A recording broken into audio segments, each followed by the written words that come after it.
Seperti mana yang dikatakan kalau penganjuran dah 3 tahun, dia dah berada pada fasa ranum dan matang lah.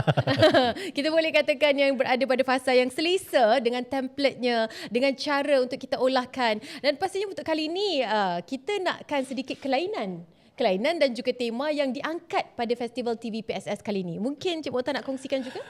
Tema. Okey. Kami cuba untuk mencadangkan dan mengangkat tema berkaitan dengan kemanusiaan, kemasyarakatan dan juga saling hormat-menghormati. Kenapa kita angkat tema ini?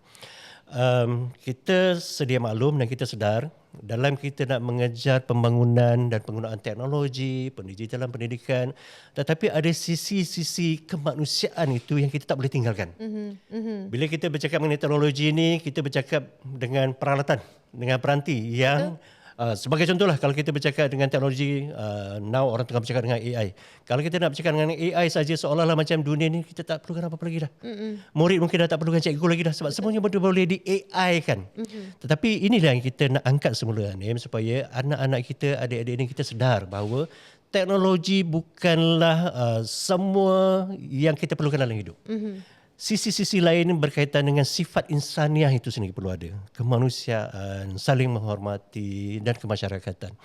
Dan kita pun sebenarnya risau the moment anak-anak kita, adik-adik kita ni masuk dalam dunia teknologi, masuk dalam dunia cyber.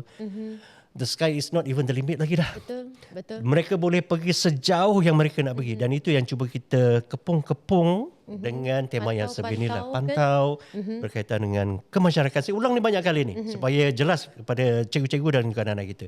Kemasyarakatan, kemanusiaan dan juga saling menghormati.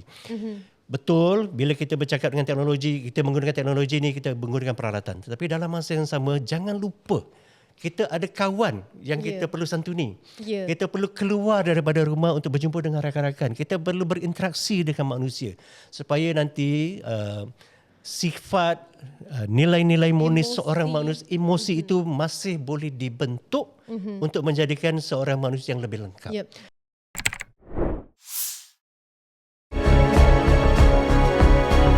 Suara Rakyat.